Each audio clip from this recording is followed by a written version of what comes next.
and I am the president and founder of the Heart to Heart Foundation.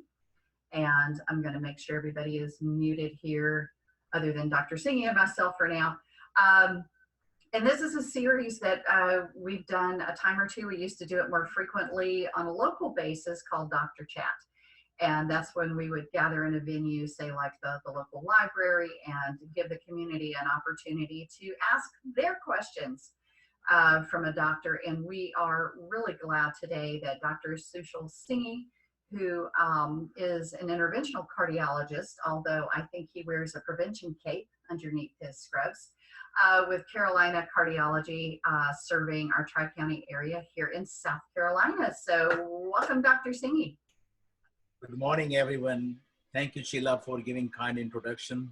My name is, again, Sushil Singhi, cardiologist, been in this community for over 27 years. I'm honored and privileged to have this video conferencing in the community outreach, and I'm ready to go. So one of the things we wanted to talk about, this is actually, April is National Minority Health Month. And of course, as we see in the news, everything with COVID-19 has really, unfortunately, but it's helped bring the subject about minority health to the forefront, because those of us that do this day in and day out, we know the health disparities, and we know the higher incidence of heart disease, heart attack, and stroke within our minority populations. But now the country seems to be having this conversation.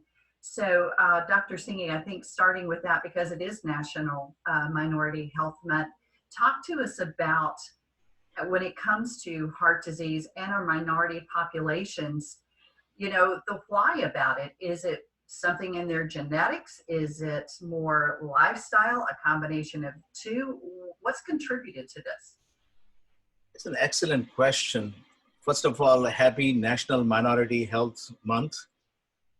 And if you look at this way, that why the minority has higher incidence of heart diseases, hypertension, diabetes, obesity, sleep apnea, and strokes. I'm not only a cardiologist, but I'm also a board certified sleep medicine specialist. So it's a combination of several things can lead to the increased risk of having heart diseases among minorities, including Blacks and Hispanics. The foremost, the common cause is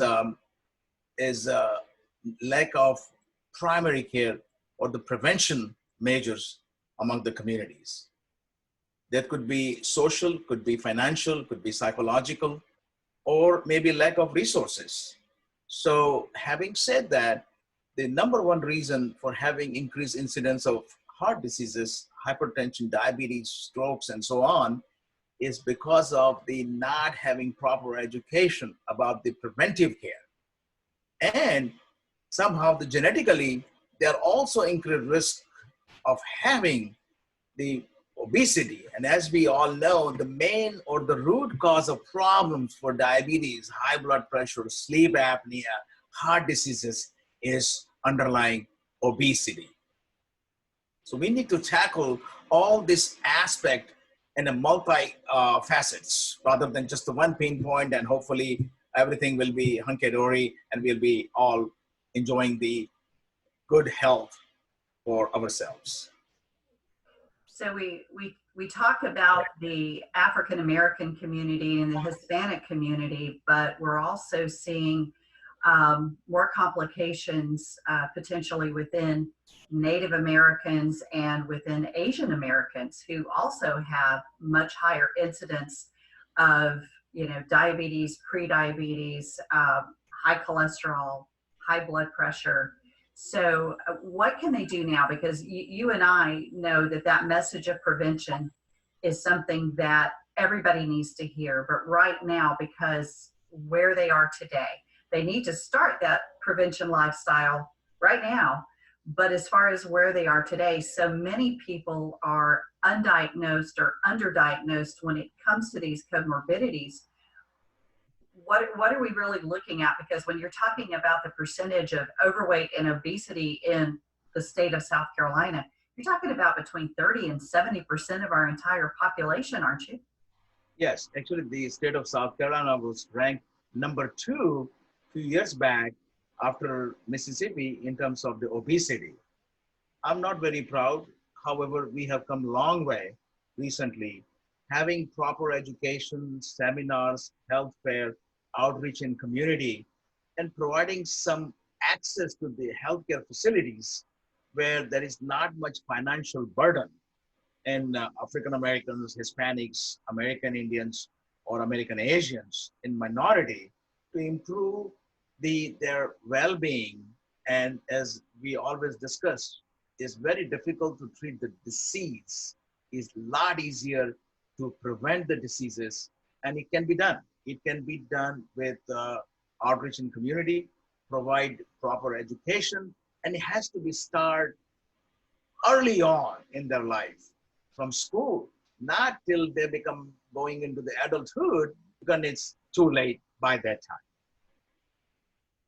So when you look at heart disease, heart attacks, and strokes here in the Tri-County area where you serve every day, can you share with us what you are seeing when it comes to our community with COVID-19, with those risk factors that are having such an impact? As we all know, it's an unprecedented crisis and difficult times for everybody. As we know, several countries are in a state of lockdown situation. First of all, I'd like to have a good safety and good health for all the listeners and their families, because this is very important. We all are together in these tough times. During this unprecedented crisis, we all need to make unprecedented sacrifice. So we have to, again, coming down to the prevention of this COVID-19, there are several factors that most of us very familiar with that.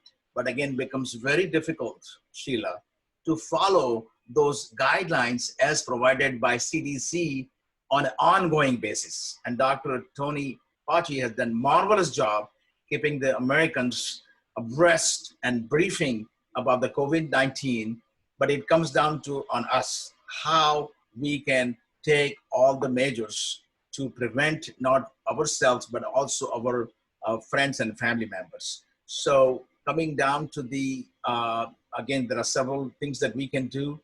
Number one would be the social distancing, not only for the bars and restaurants, but also in the, this is a Good Friday. I think the churches are open, but you have to maintain the social distancing or extended family distancing very carefully, because this is the time in our state, especially in the Rock Hill, York County area, the peak of COVID virus will happen in next few weeks.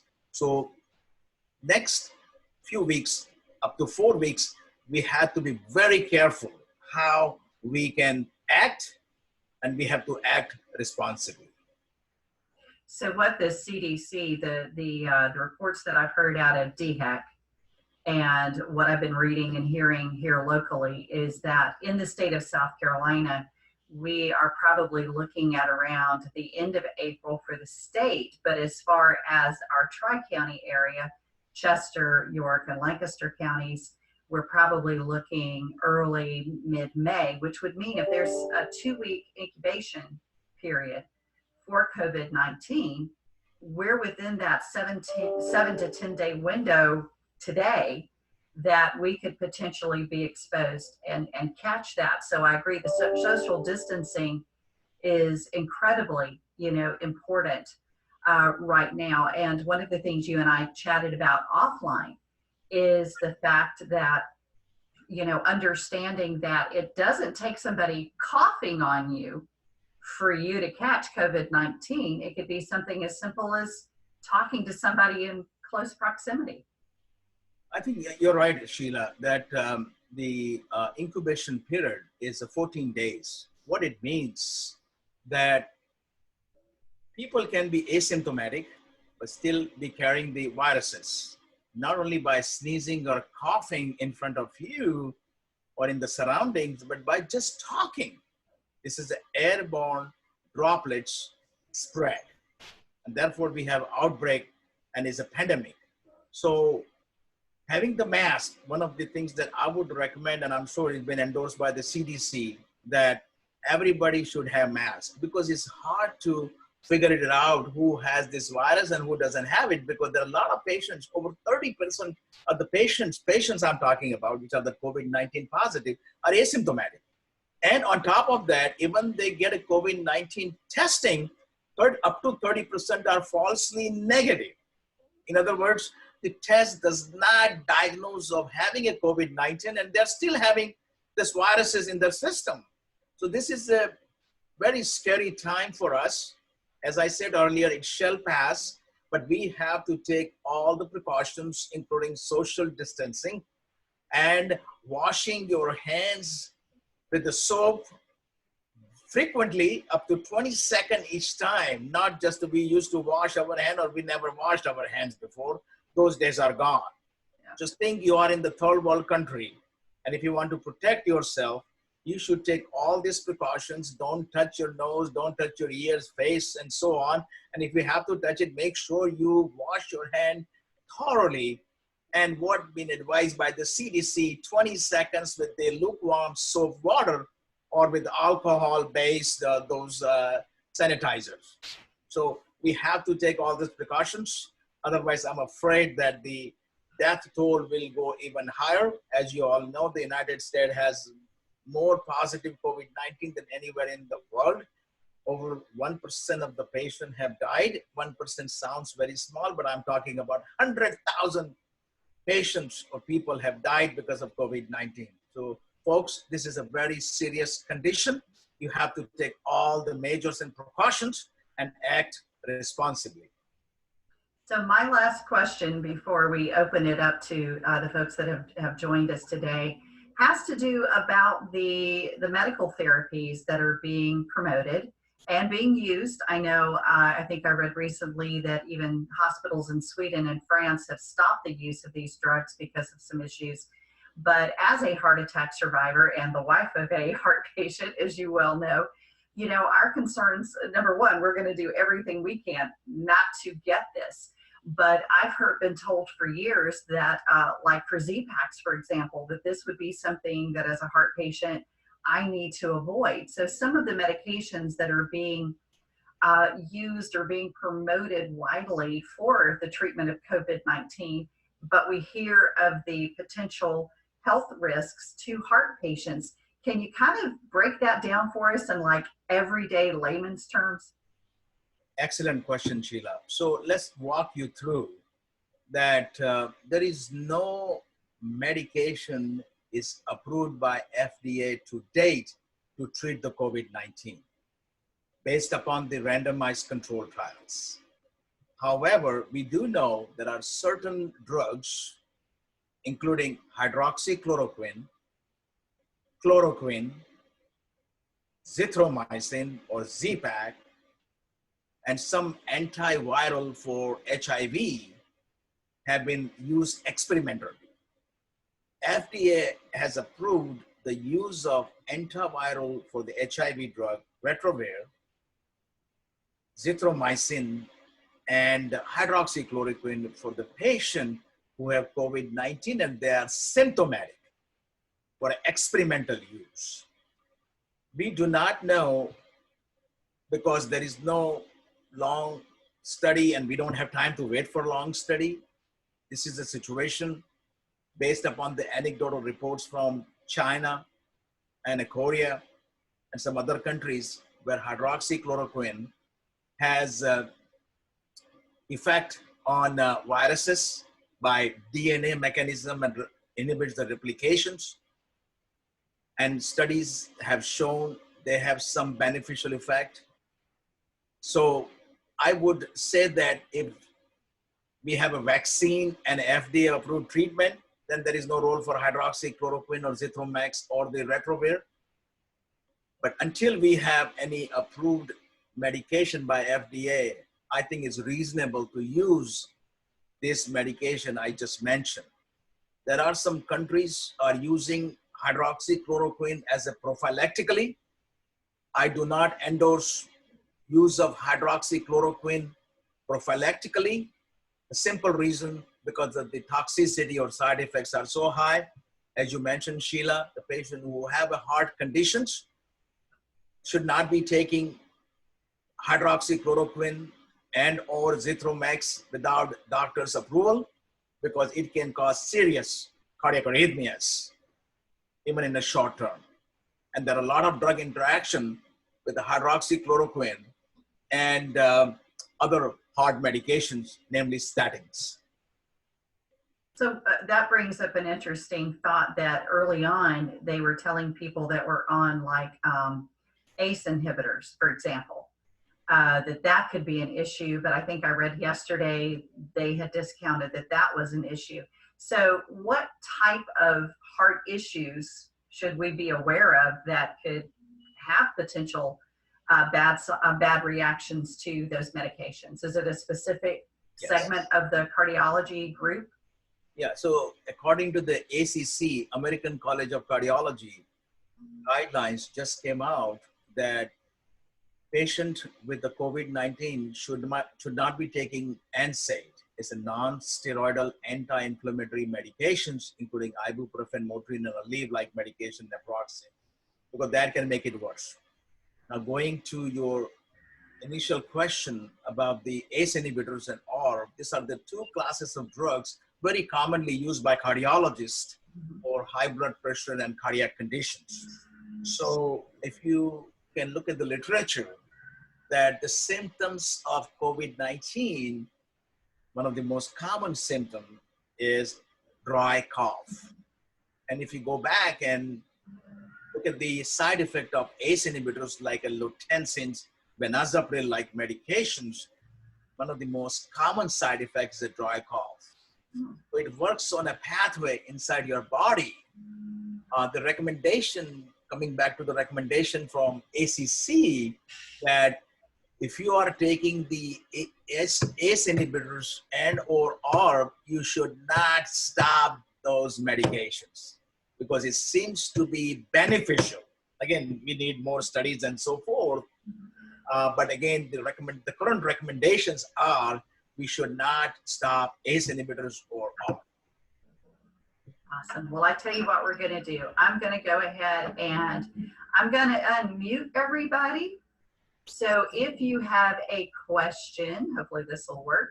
Hopefully we won't get a lot of background noise. It's I know it's kind of noisy at my house, but let me see if I can unmute. You may have to unmute yourself because it's not letting me do. So if you have a question, feel free to unmute yourself. You can like wave at me or whatever. But if you have a question for Dr. Singhi, we'd like to open it up and let you ask your question.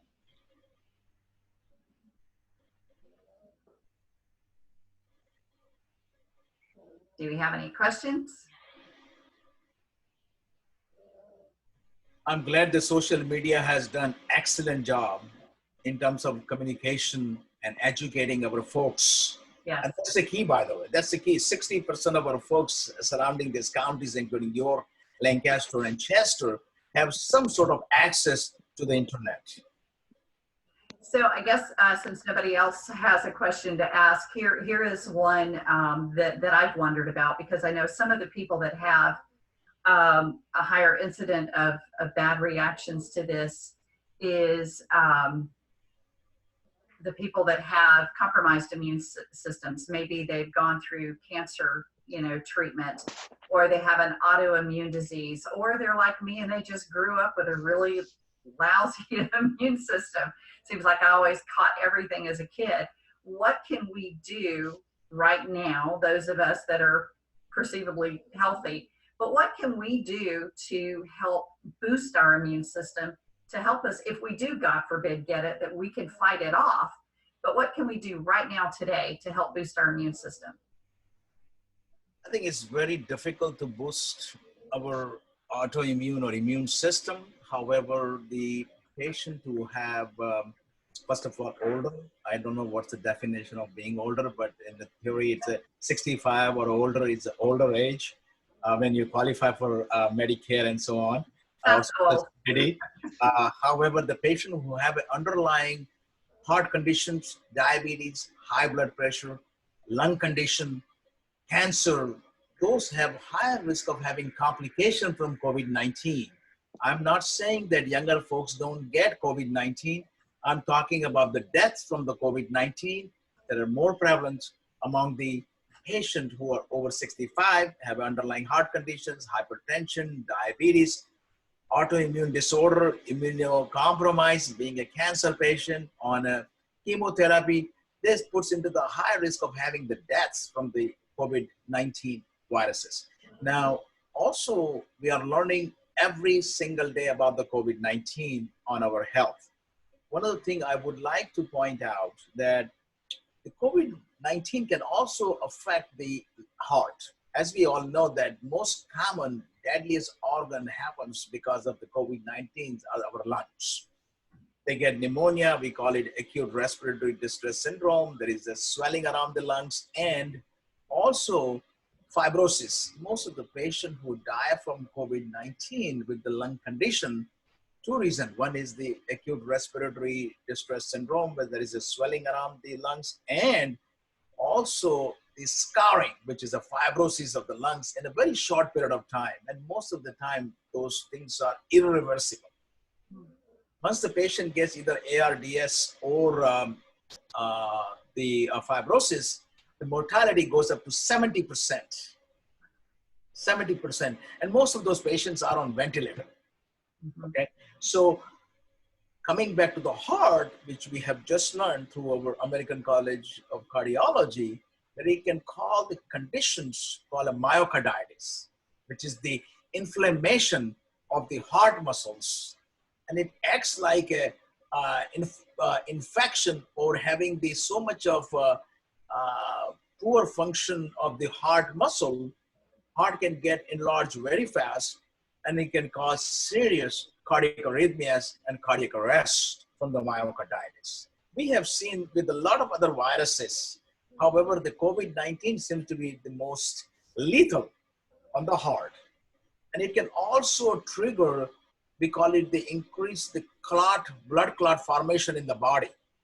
And stress, as we all know, the stress is a leading risk factor for heart attacks. And with this all pandemic and fear and confusion state, a lot of folks are stressed out mentally. Not I'm talking about only financially, but mentally.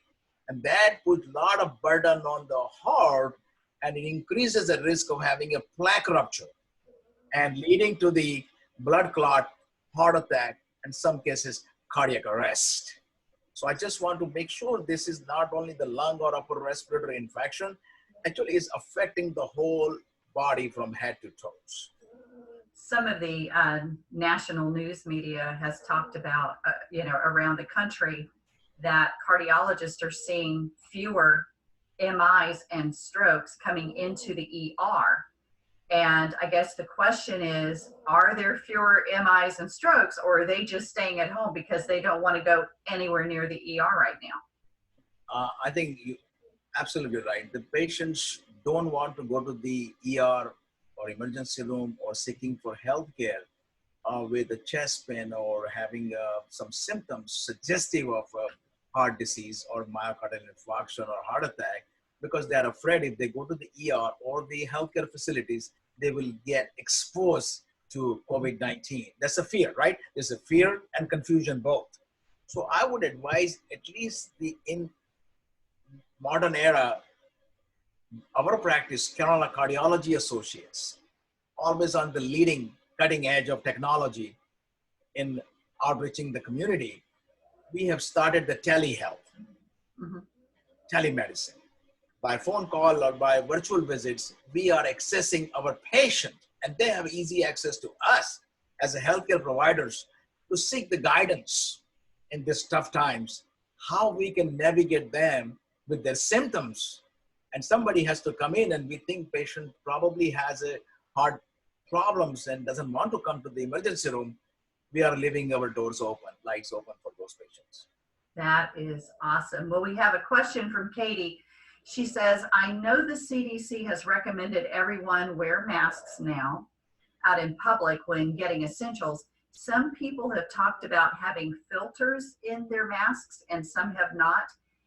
Is that necessary for everyone? Good morning, Katie. Excellent question. Recently, CDC has published the guidelines that everybody should wear some sort of mask. They have not specified that you have to wear with a filter or a 3M or N95 mask. Actually, they're not recommending those N95 masks in general because the healthcare providers who are serving the community at the front line, those folks need more PPE, the personal private equipments, including shielding and the mask, rather than the general public. However, the mask or bandana or any sort of homemade cloth on the mouth, it will help to spread this outbreak. The way it minimizes the risk of spreading it, if you have symptoms or if you don't have symptoms and you're walking around without any kind of covering your mouth, you are spreading the germs. What it does when you put the mask, could be surgical mask or any kind of piece of cloth, and you have asymptomatic viruses, that will help in spreading out in the community. So yes, I'm firmly believer of having some sort of mask. I would not discriminate whether it's a bandana or a piece of cloth or surgical mask. Whatever you have access to use it, please make sure you use them. My understanding is us wearing a mask, for example, if we don't have any symptoms, we're not sick, doesn't keep us from getting it. It keeps us from spreading it, which is why we still need to maintain that 6 feet of social distancing, because just because we're wearing a mask doesn't mean that we can't still catch it from somebody who does have it and they're too close. Is that correct? Exactly. So that having a mask in general will help in spreading the viruses in the community or in the community. So next question is from Yolanda. Hi, Yolanda. She said, is there any information about how long the virus stays in the patient's body once they have it? Good question. Good morning, Yolanda. It's a very good question. What I know is 14 days is an incubation period. Means once you get exposed to the virus, it may take up to 14 days to have symptoms. You can have it symptom after 3 days or up to 14 days. However, I am not aware of this, how long viruses stays in your body. But we do know from epidemiology that when you get exposed to the viruses, especially those flu-like viruses, influenza, SARS, and Ebola, and all of those things, your body develops antibodies, which gives you the protection of having subsequent exposure to the viruses, just like taking the vaccine, okay? So I'm not sure that how long you'll be carrying the viruses. I think we need to look at more guidelines, and I'll get back to you on that one. So for those that have had COVID-19, are they now going to be immune for any period of time now that they've had it? I think, like, we know in science that everybody does not get enough antibodies to have a prevention of future exposure. There are some companies across the world are coming up with the quick antibody testing to make a general recommendation that you have that much tighter of level of antibodies and you are protected, you can go back to work and you are home free. But I think there is no clear-cut guidelines that I am aware of it from CDC or NIH to follow. Does anybody, if nobody else has any other questions, I don't see any. Dr. Singhi, do you have anything you would like to close with today? I think, again and again, the prevention is far better than curing the diseases. So same thing applies for this deadly virus. It shall pass. Take all the precautions, including social distancing, 6 feet away from each other. Wash your hands frequently and responsibly. 20 seconds with the lukewarm water or a sanitizer, the hand sanitizer, alcohol based. Also very important, if you don't have to go out, please consider yourself quarantined like you have the symptoms, because as I said earlier, that a lot of folks are asymptomatic. Even if you get COVID-19 testing, 30% will have falsely negative test, and you can be falsely secured that you are home free, but you're not. And we are still learning this thing every single day. So stay tuned, follow the guidelines given by appropriate sources. Please do use mask, bandana, or any piece of cloth if you have to go somewhere or on the road walking or doing any stuff. I would minimize our exposure going to the grocery stores or where a lot of folks are there. If you don't have to go outside, please don't go outside, especially for next 3 to 4 weeks. That's what is going to pick in our area, including all 3 counties. I'm wishing everybody good health, safety. Stay home, stay healthy, and stay in the lockdown conditions. My best wishes to you and your families surrounding in this area.